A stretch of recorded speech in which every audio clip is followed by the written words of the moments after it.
When someone builds their career defending clients accused of driving under the influence, you expect them to understand the gravity of navigating the world intoxicated. Lisa Marie Jensen made her living as a prominent criminal defense attorney, fighting DUI charges for her clients. Then, she became the perpetrator. On November 17, 2023, Jensen was heavily intoxicated. She got onto an electric scooter and rode it illegally down a steep, pedestrian-only sidewalk on Plaza Street. Going downhill, she lost control and slammed directly into an elderly pedestrian from behind. The victim, Calvin Johanessen, had no warning. Johanessen was actively taking blood-thinning medication, making any sudden trauma incredibly dangerous. The impact knocked him entirely unconscious. He suffered a shattered collarbone and a severe laceration to his ankle that required immediate stitches. Because of his medication, he nearly bled to death right there on the concrete before an ambulance rushed him to Mercy Medical Center. This specific investigation, detailing the court records and the ongoing reality of this local case, is brought to you by the honest reporting at Shasta Unfiltered. A catastrophic alcohol-fueled crash involving great bodily injury usually carries massive consequences, but the outcome in the courtroom shocked observers. Despite this being Jensen's third alcohol-related driving offense, she received 5 years of probation, a 3-year license suspension, and was sentenced to 120 days in county jail. Because 90 of those days were suspended, she ultimately served exactly 30 days behind bars. People across Shasta County followed the trial closely and expressed complete disbelief. A prominent legal insider had permanently disabled a vulnerable pedestrian and walked away with just a single month in lockup. The criminal justice system processed the case and issued a sentence that ignores the physical reality of the victim. That leaves exactly one final institution with the authority to enforce any meaningful professional accountability: the California State Bar. The system has a built-in mechanism to protect the public from attorneys who break the law. The State Bar of California handed down an interim suspension of Jensen's law license, officially set to take effect on May 25, 2026. But Jensen immediately launched a legal countermaneuver. On May 1st, she filed a formal petition for stay of interim suspension, asking the court to completely pause her punishment so she can continue practicing law. Her legal argument relies heavily on procedural delays.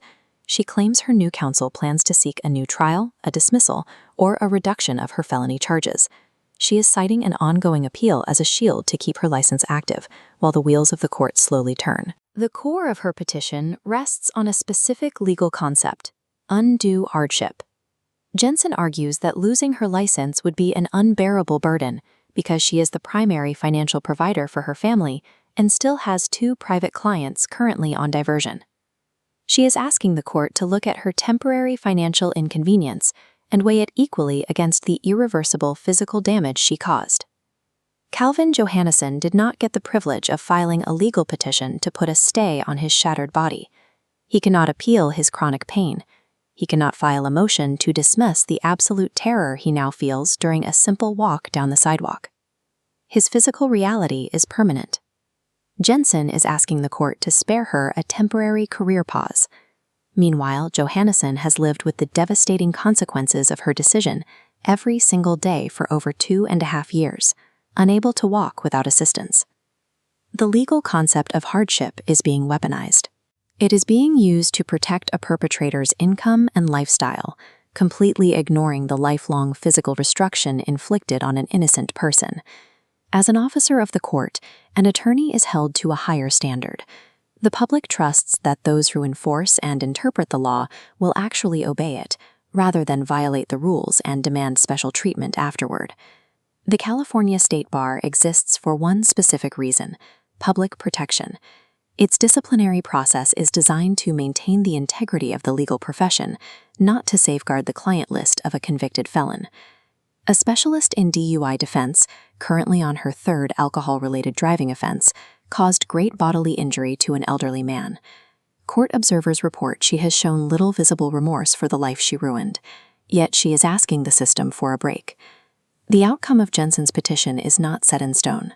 Public sentiment carries weight, and the community's voice can directly influence the State Bar's final decision. You have the power to intervene.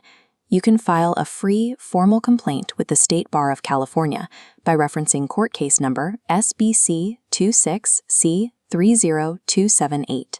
Share the court records, outline the victim impact, and demand real accountability. If you believe in holding the powerful accountable, please hit the like button, share this video, and subscribe to the channel.